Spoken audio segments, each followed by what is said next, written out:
네, 토론인 시간입니다. 오늘은 이상희 위덕대 부총장, 한정혜 새정치민주연합 의원 두 분과 함께하겠습니다. 어서 오십시오. 안녕하십니까? 이 자료 화면 같이 보셨는데 오늘 김무성 대표가 1년 됐군요. 네. 그동안 그 김무성의 1년 어떻게 평가하십니까? 나름대로 뭐 최선을 다했는 그런 한 해였다고 생각이 됩니다. 1년이었다고 생각이 됩니다. 뭐냐 그러면 일단 당을 안정적으로 끌고 가겠다는 그런 본인의 의지가 명확하게 보였었고요. 그런 과정에서 최근 이제 유승민 대표의 파동에서도 무난하게 안정적으로 끌었다. 뭐 이런 평가를 좀 하고 싶어요. 정치인들이 이렇게 말 만드는 거를 좋아하는데 그렇죠. 김무성 대표가 오늘 쓰리고를 얘기했어요? 깜짝 놀랐습니다.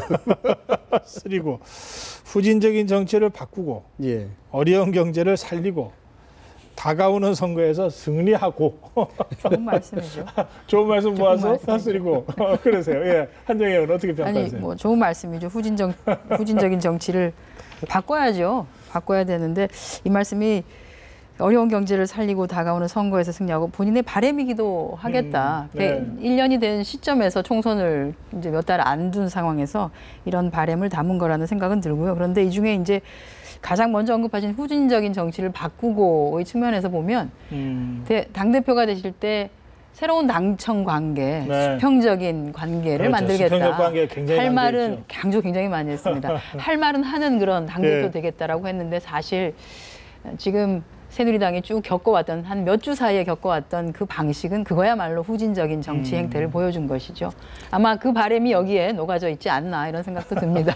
기자회견 중에서도 여러 가지 이야기를 많이 했습니다. 뭐 쓰리고 피방 얘기는 안 했습니다만 혁신은 승리는 없다. 혁신은 보수는 수구다라고 이야기를 했는데 지금 혁신은 야당에서 열심히 하고 있는데 이게 뭐냐 그러면은 이제 정치를 30년 한 사람 아니겠습니까? 80년대부터 시작해서 뭔가 지금까지 했는 그 정치 행보도 그렇습니다만은 오늘 기자회견을 통해서는 다른 건 몰라도 이슈 선점을 확실하게 하겠다는 것은 의도는 확실하게 보였습니다.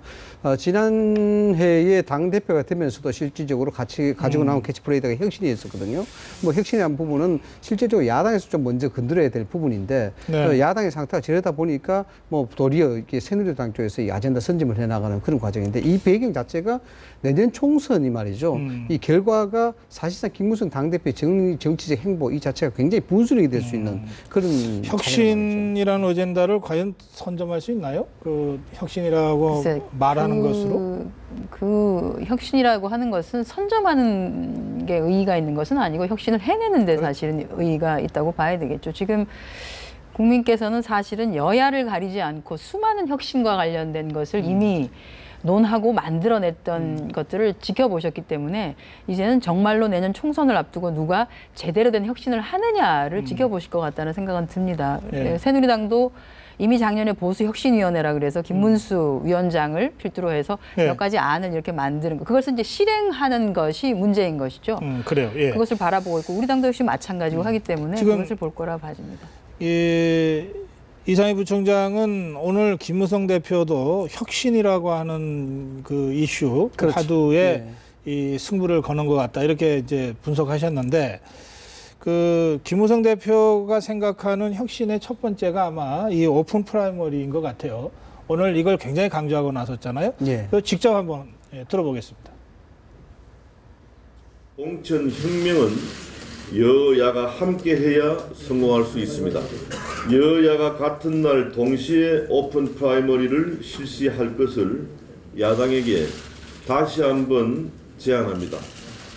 우리 당이 원론적으로 찬성하고 있는 입장이고 새누리당이 정말 그 국정을 책임지고 있는 입장에서 그 당리 당략적인 차원에 떠나서 정말 공천권을 국민에게 돌린다. 공천을 혁신하자 그런 차원에서 이야기한다 하면은 얼마든지 대화를 해볼 수 있다 이렇게 생각합니다. 우선 저 두 분은 개인적으로는 어떤 입장이십니까? 한정혜 의원은 오픈 프라이머리에 찬성하십니까?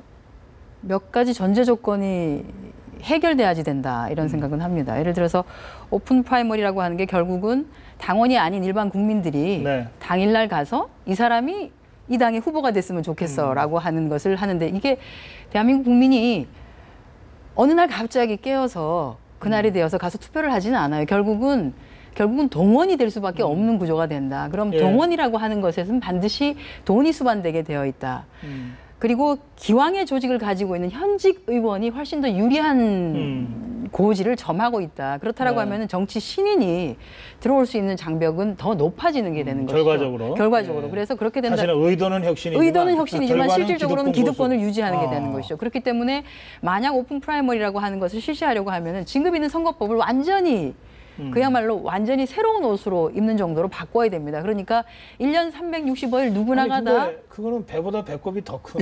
그렇죠. 그렇게 되기 때문에 이 공천권을 그냥 내려놓는다. 공천권을 가지고 문제가 되니까 공천권을 그냥 내려놓고 말겠소라고 하는데 사실은 그것으로 인한 오픈 프라이머리를 실시함으로 인한 문제점에 대해서는 너무 고민을 하지 아니하고 이 얘기를 하는 것 같아서 그러니까 이 상태에서 오픈 프라이머리만 도입하는 것은 반대하시는 거군요. 이 상태에는 오히려 큰 문제가 있죠. 그렇군요. 그것은 예. 동원받게 되지 않고요. 저는 뭐 그 점에서 한정현 의원님하고 좀 동감입니다. 뭐냐면 미국에서도 뭐 오픈 프라이머리가 하고 있습니다만은 그 미국의 어떤 성숙된 정치적 문화가 분명히 있는 법이죠. 그런데 우리나라 같은 경우에는 이 사실 진짜 정당 정치라는 부분이 그 정당이 가지고 있는 고유의 어떤 정치적 이념과 철학이 있었지 않습니까? 네. 그럼 이게 오픈 프라이머리가 도입되면 정당 정치에 대한 의비 자체가 무의미 되고 당원들의 존재 가치도 무의미 되고 또 네. 여기에 대해서 후보에 대한 교란이 상당히 많이 일어날 수가 있죠. 이런 것들이 성숙해진 정치 문화가 아니면은 굉장히 정치하기 힘들다는 그런 측면에서 오픈 프라이머리는 저는 아직까지는 시기상조가 아닌가라는 개인적인 생각입니다. 그렇군요.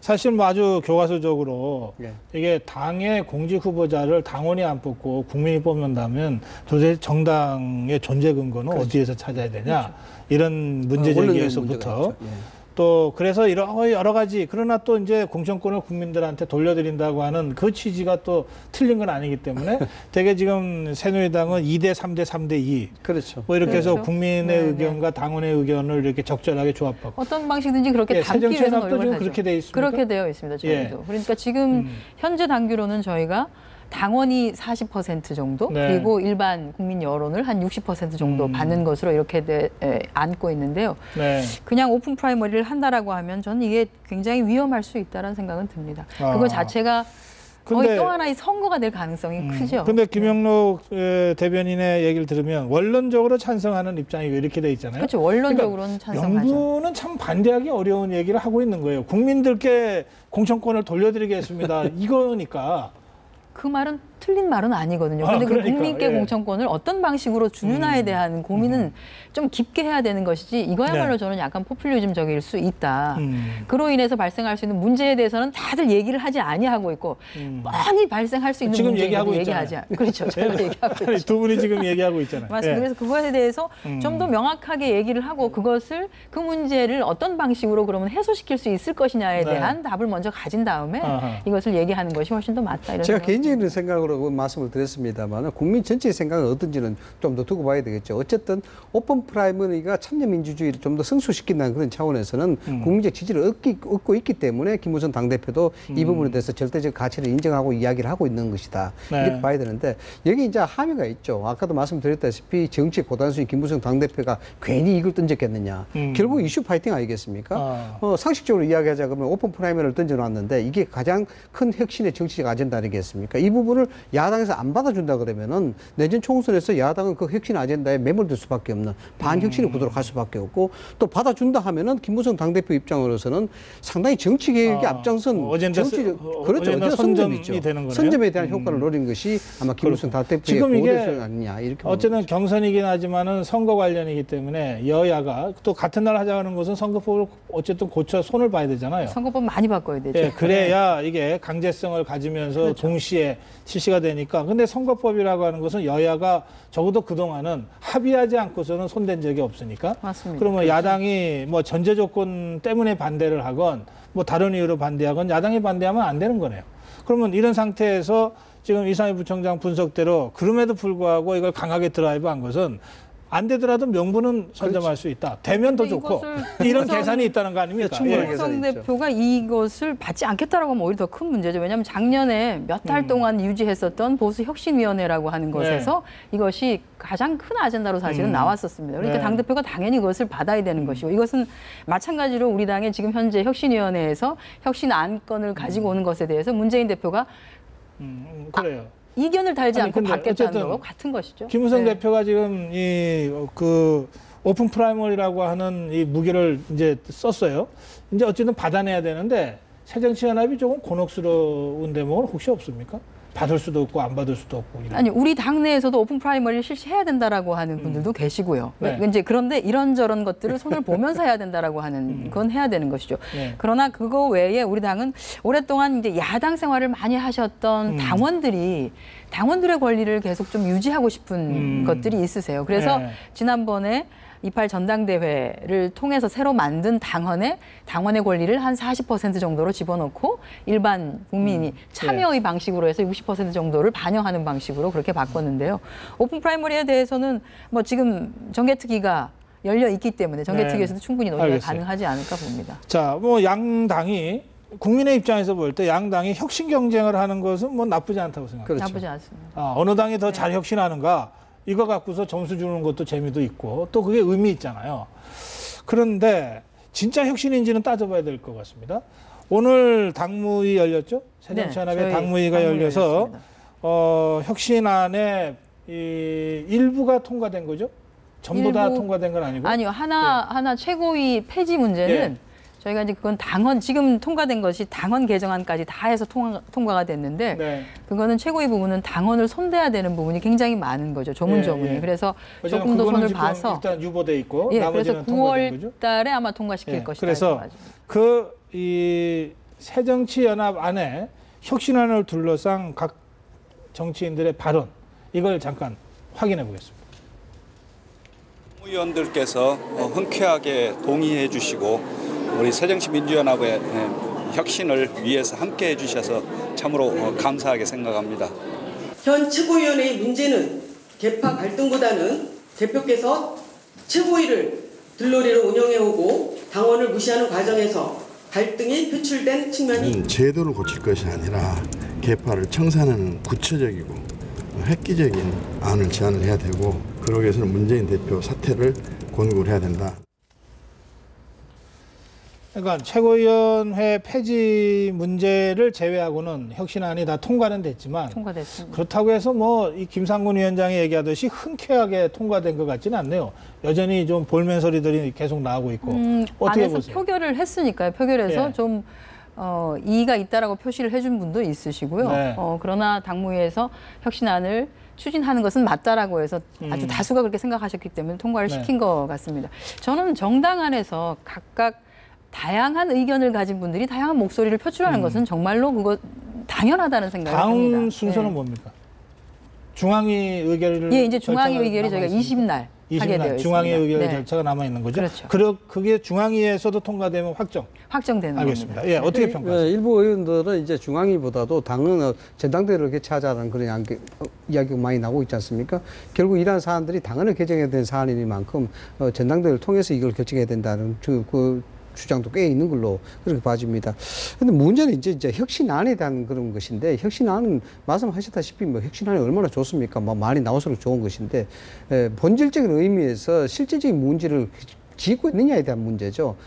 예를 들어서 주 메뉴는 그대로고 반찬만 바꾼다 해서 이게 식성이 달라질 수 있느냐라는 문제인데 결국 지금 본질적인 문제는 주 메뉴에 대한 문제입니다. 좌표적 설정이라든가 이념적 가치라든가 당이 왜 이렇게 문제가 되느냐에 대한 부분부터 먼저 이야기를 하고 이게 진지한 토론이 있어야 되는데 그게 전혀 안 보인다는 것이죠. 저는 좀 기대를 하고 있는 것이 사실상 새정치가 어디로 가야 될 것인가 이 논쟁에 있어서 진짜 밤샘 토론을 한다든가 여기에 갑론을박이 있어서 예. 뉴스로 나오는 그런 형태가 좀 있었으면 좋겠다 이런 생각을 하는데 그런 게 좀 안 보여요. 예. 저희가 저희 당의 당헌을 한번 좀 주의 깊게 봐주시기를 바라고요. 저희가 민생 중심 정당, 서민과 중산층을 위해서 노력하는 정당이 저희 당이 생긴 이후로 그것이 크게 바뀐 적이 없습니다. 네. 그걸 중심에 두고 있고 계속하고 있고 다만 지금 현재 시점에서 어떤 방향으로 가는 것이 더 많은 서민과 중산층을 위한 도움이 되느냐와 관련돼서는 조금씩 생각들은 다를 수 있지만 항상 그것이 중심이었기 때문에 네. 지금도 그것을 중심에 놓고 논의를 하고 있습니다. 아까 박주선 의원의 발언의 핵심은 이 혁신하려면 당 대표부터 다 내려놓고 혁신을 해야지.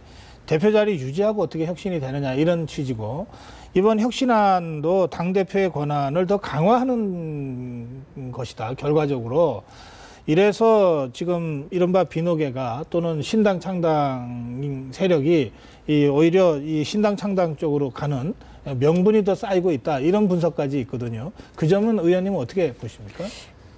그런 의견도 좀 있다고 봐집니다. 그런데 혁신위에서 내놓은 의견에 사실은 당대표의 권한을 거의 줄이는 방식으로 지금 혁신안이 방향을 잡고 있고요. 네. 가장 문제가 되는 현직 의원 평가위원회라고 네, 하는 평가위원회. 그것을 예. 처음에 당대표가 위원장을 선임한다라고 했던 그것을 그렇게 하지 아니하고 다시 부대 조건을 달아서 당대표가 최고위원들과 논의를 해서 의결하도록 그렇게 그 위원을 선정할 때 했기 때문에 실질적으로 충분히 걸러질 수 있는 장치가 마련이 됐다고 보고요. 네. 거기다가 지금 문재인 대표께서는 그 평가위를 꾸리는 것 자체를 안고 싶은 생각이 없다. 내가 그 부담을 가지고 싶은 생각조차 움켜쥐지 않겠다라고까지 얘기를 한 상태이기 때문에 아마 네.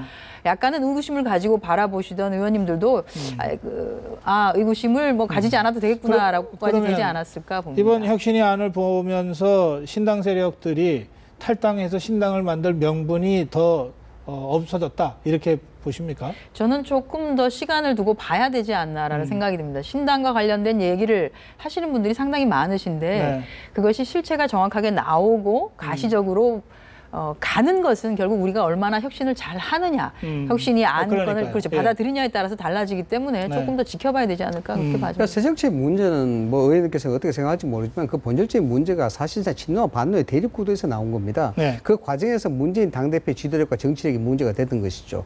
결국 문재인 당대표가 당대표를 출마해서 이야기했었던 어떤 패권주의 청산이라든가 여러 가지 호남 정치에 대한 배려 뭐 이런 것들이 잘 되지 않았기 때문에 그것이 감정적으로 흘렀고 급기야는 이런 사태까지 있다고 봅니다. 그게 본질적인 문제라 그러면 그런 것부터 해결하는 게 사실 문제죠.